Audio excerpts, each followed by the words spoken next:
Hello, welcome back to my channel. ഇന്ന് നമുക്ക് ഒരു ട്രാൻസ്പാരൻറ്റ് ഫ്രെയിം എങ്ങനെ ഈസി ആയിട്ട് ചെയ്യാമെന്ന് നോക്കാം. അതിനായിട്ട് ഇതേപോലൊരു ഫ്രെയിം വേണം. ഇത് ചെയ്യാൻ വേണ്ടിയിട്ട് നമുക്ക് ഈ ഫ്രെയിമിൻ്റെ ബാക്ക് സൈഡിലുള്ള ക്ലോസിംഗ് പാർട്ട് വേണ്ട. അപ്പോൾ അതെടുത്തിട്ട് നമുക്ക് മാറ്റി വെക്കാം. മെയിനായിട്ട് നമ്മൾ യൂസ് ചെയ്യുന്നത് ഈ ഫ്രെയിമിൻ്റെ ഗ്ലാസ് ആണ്. നെക്സ്റ്റ് നമുക്ക് ഇതേപോലെ കുറച്ച് ഫോട്ടോഗ്രാഫ്സ് വേണം.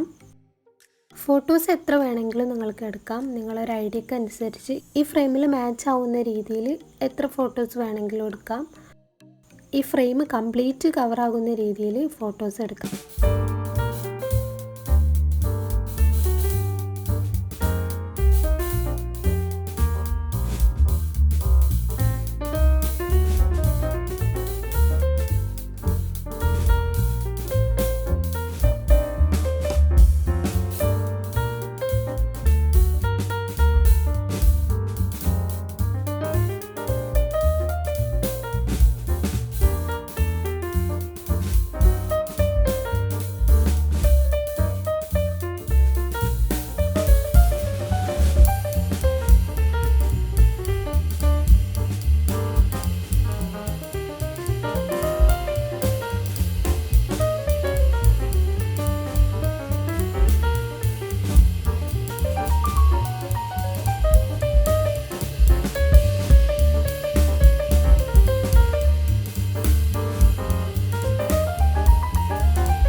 നിങ്ങൾക്ക് എൻ്റെ വീഡിയോസൊക്കെ ഇഷ്ടമാവുന്നുണ്ടെങ്കിൽ നിങ്ങൾ എൻ്റെ ചാനലൊന്ന് സബ്സ്ക്രൈബ് ചെയ്യുക. അതേപോലെ ഞാൻ പ്രീവിയസ് ആയിട്ട് അപ്ലോഡ് ചെയ്തിട്ടുള്ള വീഡിയോസൊക്കെ ഒന്ന് പോയിട്ട് കാണുക. പിന്നെ നിങ്ങൾക്ക് എന്തെങ്കിലും വീഡിയോസ് വേണമെന്നുണ്ടെങ്കിൽ അത് കമൻറ്റ് ബോക്സിൽ പറയുക, ഞാനത് ചെയ്യാം.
ഇനി നമ്മൾ ഈ ഫ്രെയിം തിരിച്ചു വെക്കുന്ന ടൈമിൽ ഇത് കറക്റ്റായിട്ടുണ്ടാവും.